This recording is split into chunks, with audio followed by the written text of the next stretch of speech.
Yul Brynner's life is a rich tapestry, woven with threads of immense talent, cultural diversity, and profound impact, both on stage and off. Born Yuli Borisovich Brynner on July 11, 1920, in Vladivostok, Russia, Brynner's journey from his tumultuous beginnings to becoming one of Hollywood's most iconic figures is a story of perseverance, passion, and a remarkable versatility that spanned continents and artistic disciplines. Brynner's early life was marked by significant upheaval. He was born into a mixed family of Russian, Swiss, and Mongolian descent.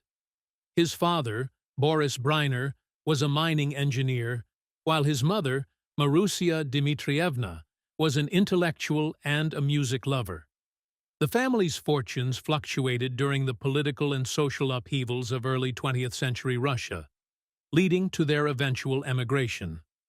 When Yul was just a child, his father abandoned the family, and his mother took him and his sister Vera to China. This period of exile would be the beginning of Brynner's lifelong journey across the world. In China, Brynner's early life was as eclectic as his heritage. His mother, who had a deep love for the arts, particularly music, encouraged Yul to develop his talents. It was in Harbin, China, where Brynner first encountered the world of performance.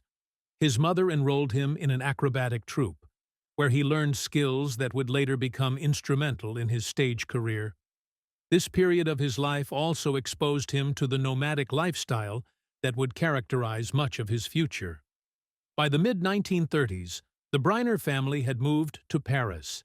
Here, Yul began to develop his artistic talents further.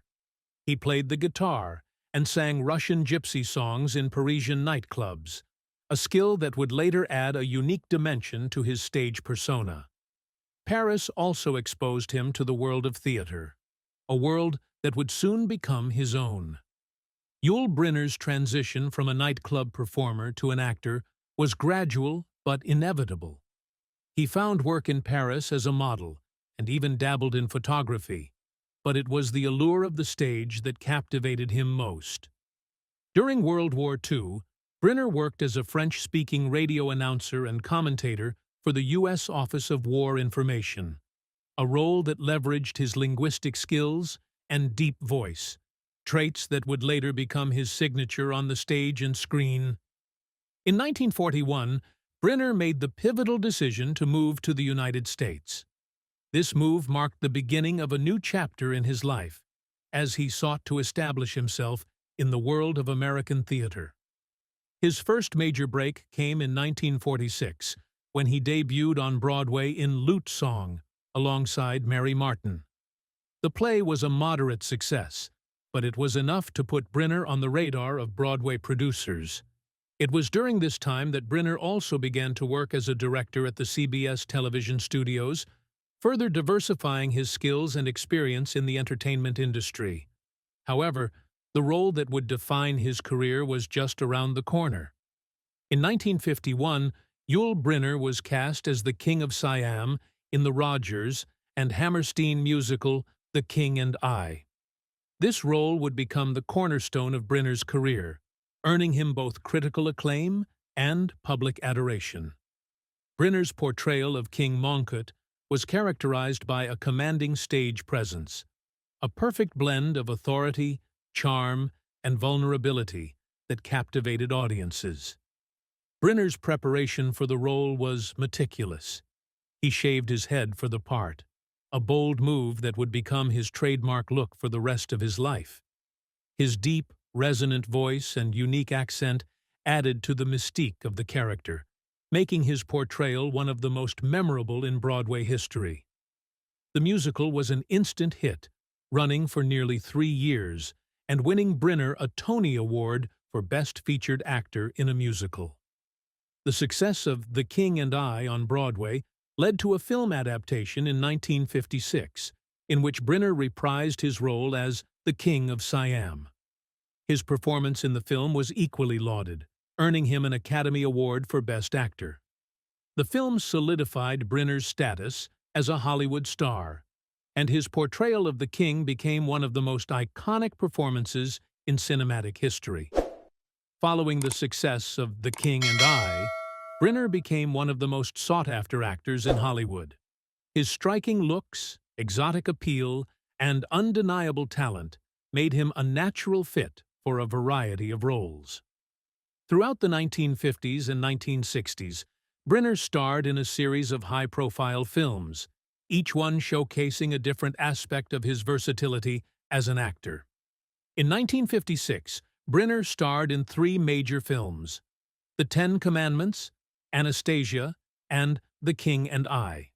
In The Ten Commandments, directed by Cecil B. DeMille, Brynner played the role of Ramesses II, opposite Charlton Heston's Moses. The film was a massive success, and Brynner's portrayal of the Egyptian pharaoh was widely praised.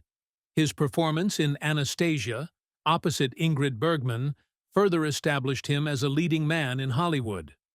Brynner's ability to take on diverse roles was further demonstrated in films like The Brothers Karamazov, 1958, where he played Dmitry Karamazov, and Solomon and Sheba, 1959, where he played Solomon.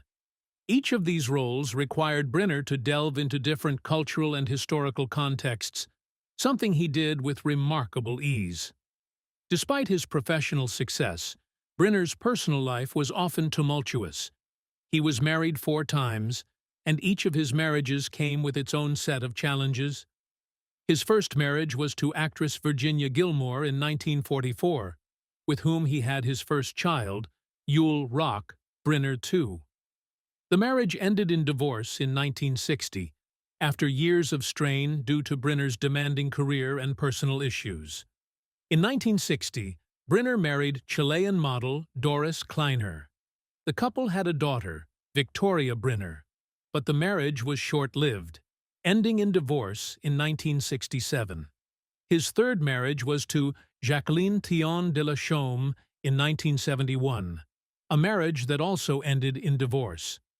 Finally, in 1983, Brynner married Kathy Lee, a Malaysian ballerina, with whom he remained until his death. Brynner's personal life was also marked by his struggles with health issues. He was a heavy smoker for most of his life, a habit that would eventually lead to his battle with lung cancer. Despite his health problems, Brynner continued to work tirelessly, both on stage and in film, driven by a deep sense of professionalism and a passion for his craft. The Final Curtain: Battle with Cancer and the Anti-Smoking Campaign.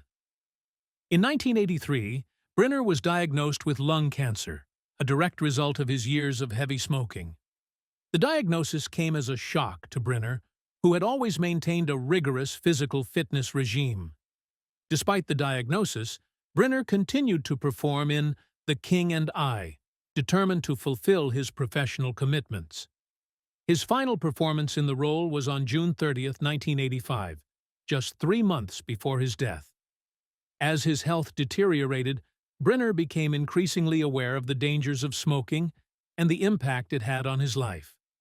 In one of his last public appearances, he made a powerful anti-smoking statement during an interview with Good Morning America. Brynner expressed his regret over his smoking habit, stating that if he could take back anything, it would be his decision to start smoking. His message was clear. He wanted to prevent others from suffering the same fate. After his death on October 10, 1985, Brynner's anti-smoking message became part of a public service announcement, PSA, created by the American Cancer Society. The PSA was stark and direct, featuring footage of Brynner speaking candidly about his battle with cancer. The message was simple but powerful. Now that I'm gone, I tell you, don't smoke. Whatever you do, just don't smoke. The PSA had a profound impact, reaching millions of people and contributing to the growing awareness of the dangers of smoking. Yul Brynner's legacy extends far beyond his performances on stage and screen.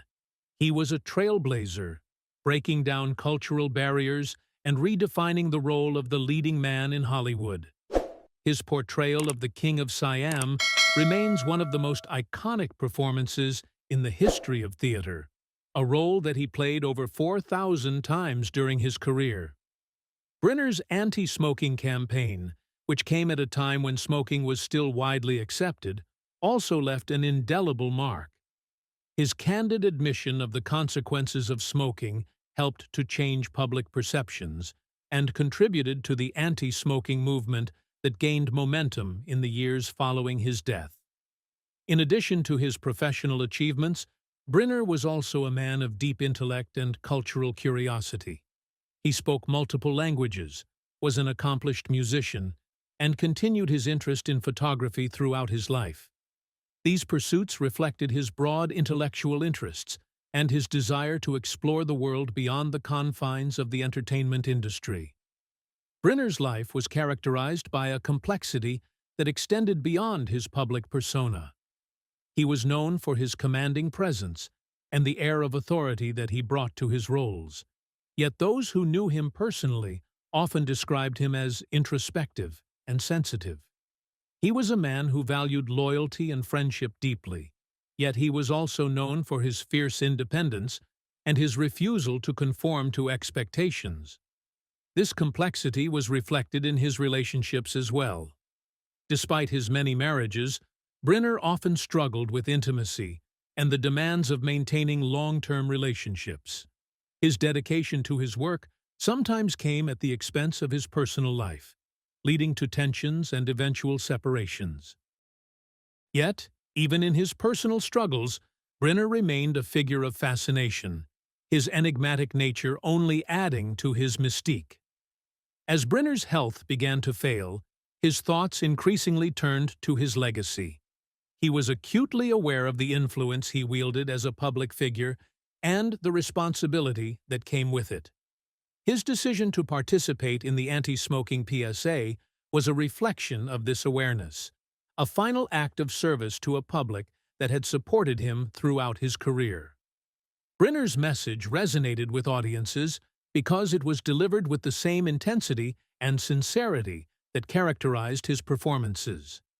The PSA became one of the most memorable anti-smoking messages of its time, contributing to a growing awareness of the dangers of smoking and encouraging many to quit the habit.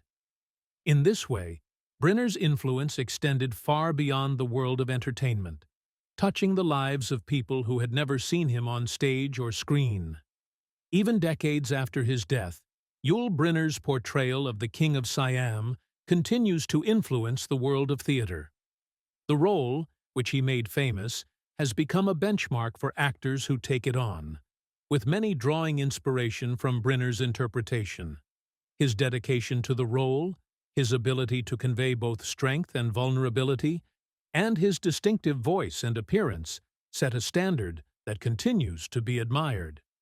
The 1999 Broadway revival of The King and I, for example, was a testament to the enduring popularity of both the musical and Brynner's performance. The production was a success, reminding audiences of the powerful impact Brynner had made on the role. His portrayal remains a touchstone in the history of musical theater, a performance that continues to be studied and revered. Brynner's influence also extended into broader cultural realms. He was one of the first actors of mixed heritage to achieve stardom in Hollywood, and his success helped to pave the way for other actors of diverse backgrounds. His ability to bring depth and nuance to his characters challenged the often one-dimensional portrayals of non-Western characters in Hollywood films at the time. Furthermore, Brynner's public stance on smoking and his willingness to use his own experience as a cautionary tale contributed to the broader public health movement. At a time when smoking was still glamorized in popular culture, Brynner's candid acknowledgement of its dangers was both courageous and forward-thinking.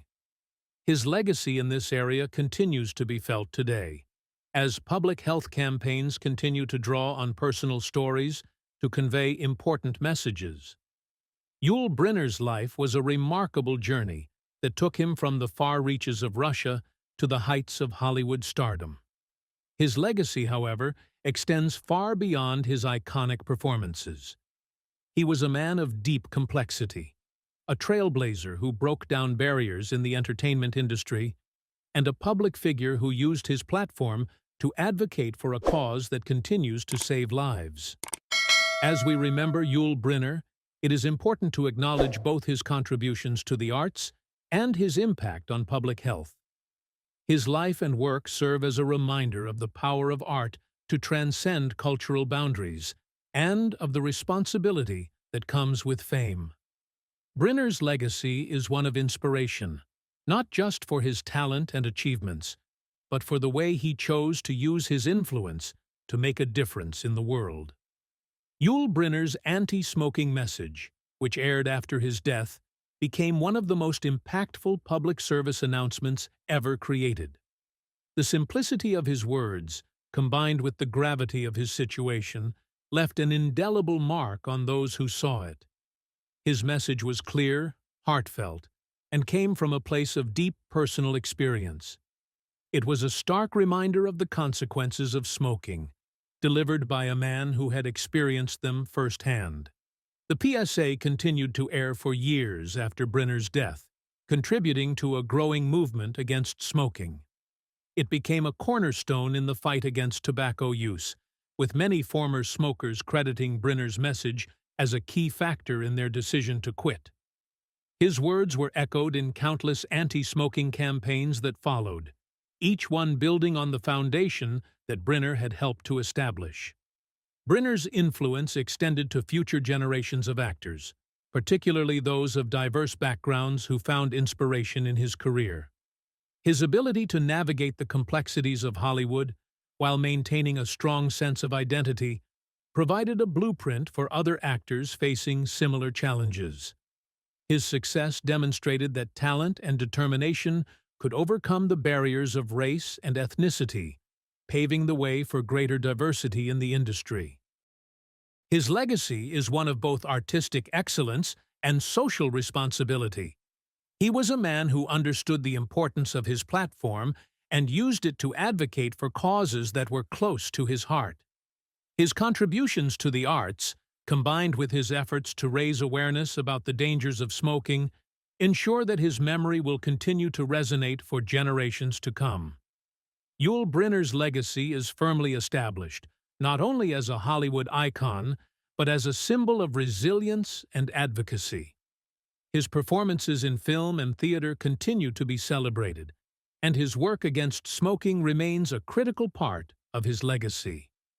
As new generations discover his films and his message, the impact of his life and career continues to grow. Brynner's story is a powerful reminder of the influence that individuals can have on the world, both through their professional achievements and their personal choices.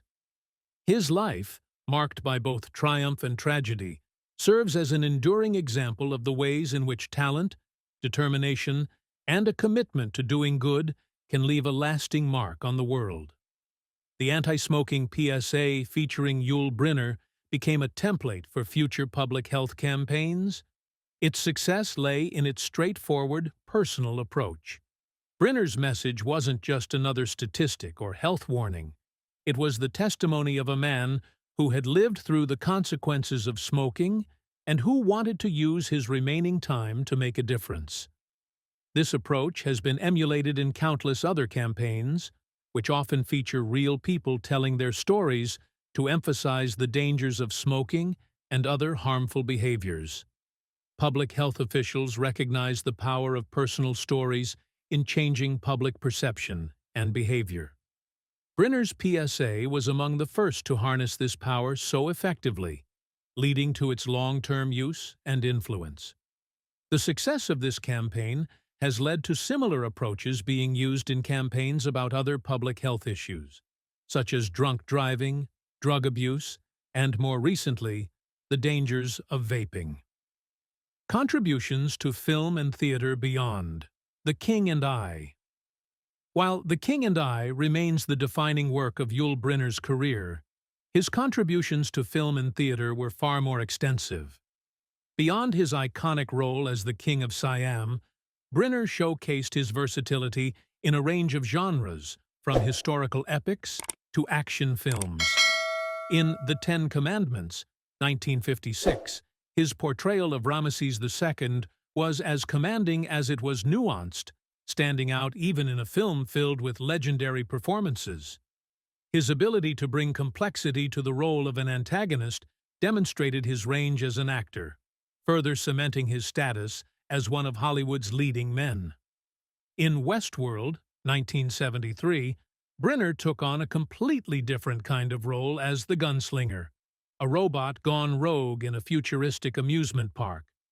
The film was groundbreaking in its exploration of artificial intelligence and the dangers of technology, and Brynner's performance was central to its success. His portrayal of the relentless, emotionless machine was both chilling and captivating, influencing the portrayal of similar characters in science fiction for decades to come. Brynner's contributions to theater were not limited to his work on The King and I either. He also directed and starred in numerous other productions, bringing his distinctive style and presence to each. His work behind the scenes, particularly in television during its early years, also contributed to the shaping of modern entertainment. Yul Brynner's life was not confined to the stage and screen. His deep interest in different cultures and languages was evident in everything he did. He was fluent in several languages, including Russian, French, and English, which allowed him to navigate his international career with ease. His passion for photography was another facet of his artistic expression, with his works capturing moments from his travels and the many cultures he encountered. Brynner was also an accomplished musician, and his love for music was something he carried with him throughout his life. He played the guitar and sang, often incorporating his musical talents into his performances. His understanding of music added a unique layer to his acting, particularly in musical roles like the King of Siam. Yul Brynner occupies a unique place in Hollywood history. As one of the first actors of mixed heritage to achieve international stardom, he broke new ground in an industry that was, at the time, largely dominated by Western actors. His success helped to pave the way for future generations of actors from diverse backgrounds, making Hollywood a more inclusive place. His distinctive appearance, with his shaved head and striking features, set him apart from his contemporaries and made him one of the most recognizable faces in film. His choice to maintain his bald look, originally adopted for his role in The King and I, became his trademark and was a bold statement at a time when conventional looks were the norm in Hollywood. As Brynner's health declined, he remained active in both his professional and personal life. Even as he battled lung cancer, he continued to work, driven by a deep sense of duty and commitment to his craft. His final performances were marked by a poignancy that only added to the power of his acting. In the months leading up to his death, Brynner focused increasingly on his anti-smoking campaign. He knew that his time was limited, but he wanted to use it to make a lasting impact. The PSA that aired after his death was the culmination of this effort, and it remains one of the most powerful messages ever delivered on the dangers of smoking. Yul Brynner passed away on October 10, 1985, leaving behind a legacy that continues to resonate. His contributions to film and theater are still celebrated, and his anti-smoking message remains as relevant today as it was then. He was a man of extraordinary talent and determination, whose life and work touched millions of people around the world. His influence continues to be felt in the arts, in public health, and in the lives of those who were inspired by his story. Yul Brynner's posthumous anti-smoking PSA continued to air well into the 1990s and early 2000s, reaching new audiences as smoking-related illnesses became more widely recognized as a global health crisis. His message was incorporated into educational programs, health classes, and even corporate wellness initiatives. The PSA became a staple example in discussions on the power of celebrity influence in public health. As smoking rates began to decline in many parts of the world, Public health officials often cited Brynner's message as one of the key turning points. The PSA was especially influential because it put a recognizable human face on the consequences of smoking. For many, Brynner's direct appeal resonated more deeply than abstract statistics or warnings. In academic circles, Yul Brynner's work continues to be studied extensively. His performances in films like The King and I, The Ten Commandments, and Westworld are frequently analyzed in film studies courses, with scholars examining his technique, his impact on the roles he played, and his broader influence on the film industry. The role of King Mongkut in The King and I is often used as a case study in theater and performance studies. Students are encouraged to analyze how Brynner's unique background and approach to acting contributed to his iconic portrayal. His ability to inhabit such a complex character while maintaining a balance of authority and vulnerability is a topic of particular interest. Additionally, Brynner's role in shaping the anti-hero archetype in science fiction through his portrayal in Westworld has influenced discussions on character development and the evolution of genre cinema. His work continues to inspire both academic discourse and creative endeavors in film and theater. In the years following his death, Yul Brynner has been posthumously honored with numerous awards and recognitions. His contributions to film and theater have been celebrated through Lifetime Achievement Awards, retrospective film screenings, and special honors at major film festivals. The Academy of Motion Picture Arts and Sciences, the organization behind the Oscars, has frequently paid tribute to Brynner's legacy during its ceremonies, recognizing his lasting impact on the industry. Brynner's influence has also been acknowledged through various cultural honors. Statues and plaques commemorating his work have been erected in his native Russia, as well as in France and the United States. These memorials serve as a reminder of his global influence and the broad appeal of his work. The King and I remains a perennial favorite in both film and theater, with productions continuing to draw large audiences around the world. The musical's enduring popularity is in no small part due to Yul Brynner's association with the role of King Mongkut. His performance set a standard that continues to influence how the character is portrayed. The film version of The King and I, in which Brynner starred, is still widely regarded as one of the best musical films ever made. It is regularly screened in film festivals and revival theaters, ensuring that new audiences are introduced to Brynner's work. His performance remains a highlight, celebrated for its depth, charisma, and emotional resonance. The stage version of The King and I has also seen numerous revivals, with each new production paying tribute to Brynner's definitive portrayal. Actors who take on the role of the king often cite Brynner as their primary inspiration, and many strive to capture the same balance of authority and warmth that he brought to the character.